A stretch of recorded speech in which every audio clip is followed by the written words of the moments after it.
Hi everyone, and welcome back to the GuideWell Insights Lounge. My name is Kate Warnock, and we're here on location at the Oliver Wyman Health Innovation Summit.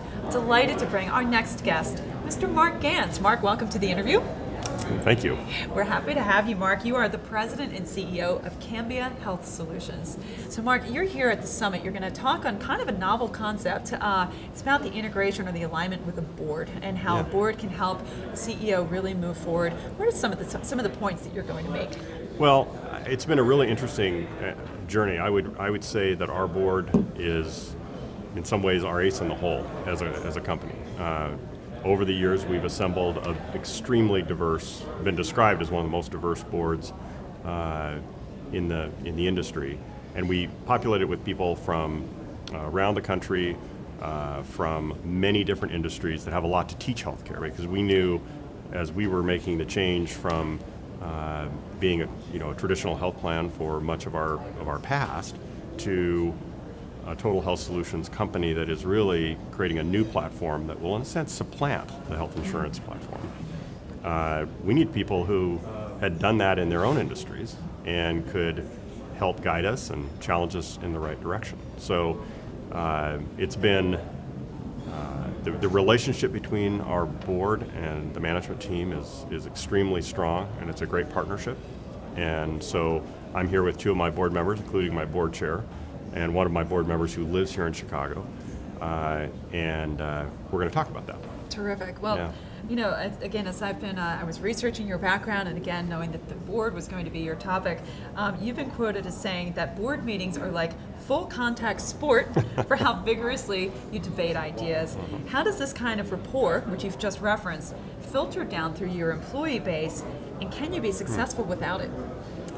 Well, I would say the board meetings really are that way. We went from the time when I first became CEO 13 years ago to at that time, a very traditional type of view, management coming in, providing operational reports, presenting fully baked ideas that had been wrapped up in bows that we would then defend from some questions from the board, and then they would vote and we would move forward. To now, one where if we use a PowerPoint, we're lucky to get past the second bullet on the first page and the board is engaged. Because what we do is, instead of, we've really dispensed with the operational types of reports. Those are all in writing, the board reads them in advance. We focus on strategy, and we bring to the board issues and puzzles that we're working on related to the strategy forward. And we've developed a level of trust where we can bring the board not fully baked ideas, ones that we have a point of view on, but we're still even exploring as a management team. And we invite them in to get their expertise, because we're paying them to be members of our board. Board meetings should be where we're drawing their expertise to help us. So that certainly filters into the management team ranks. We often have a number of the senior managers at board meetings because I want them to also witness the board engagement and the board perspectives.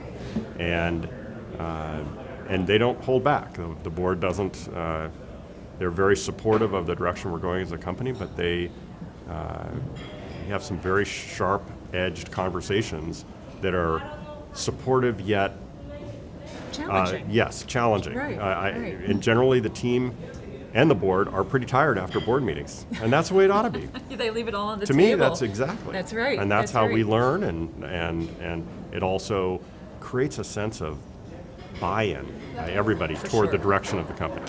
So it sounds like you've really created a culture that starts at the top and filters its way down, where maybe the lower level employees are able to surface ideas and not feel any kind of fear or feel like it needs to be fully baked before they can present it, because it's certainly what you're doing from your perspective too. So terrific. All right, well, taking a look again at Cambia's portfolio, not only is your board diverse, but your portfolio is extraordinarily diverse as well. How does the rest of your enterprise, that includes this legacy company that you manage as well, benefit from the agility and the disruption of your newest players? Well, I mean, the way I look at it is that the newer companies that we've either started up or acquired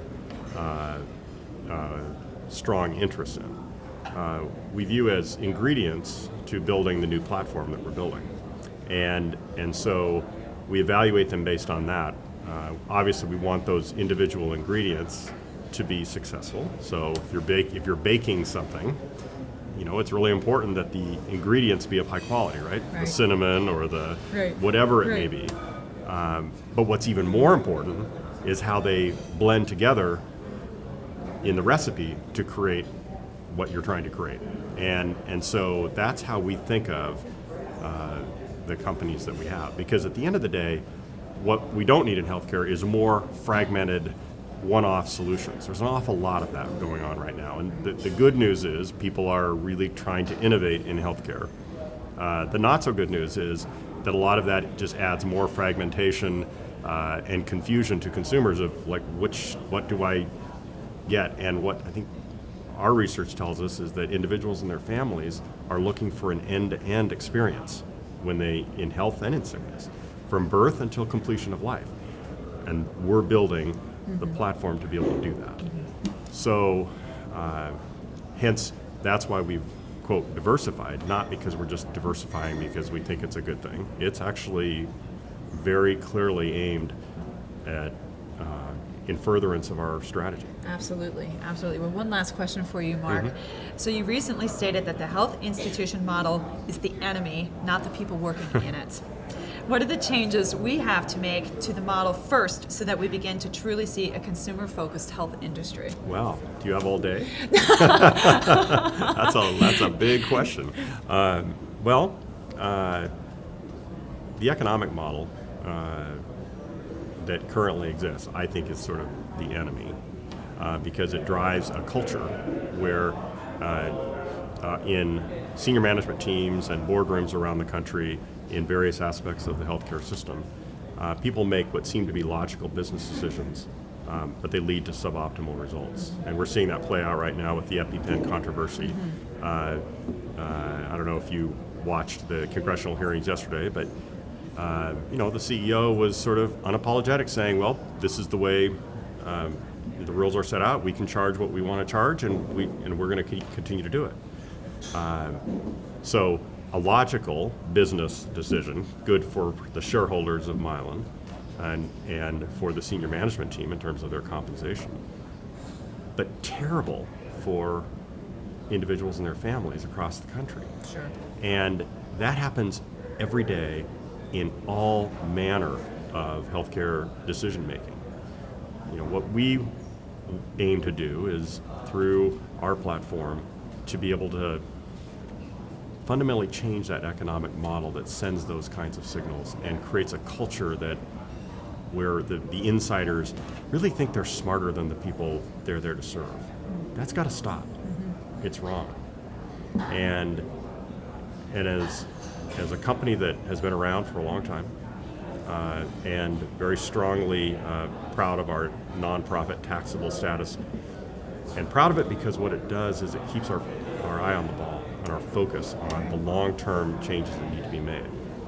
And that's what we're doing.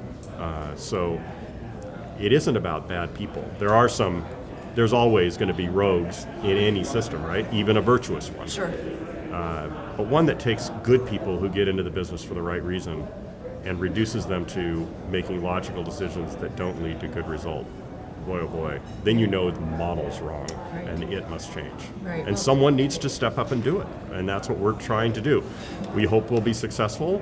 We're not going to be able to do it on our own, but that's why our cause talks about serving as a catalyst to transform healthcare, because we know we need to do it in collaboration.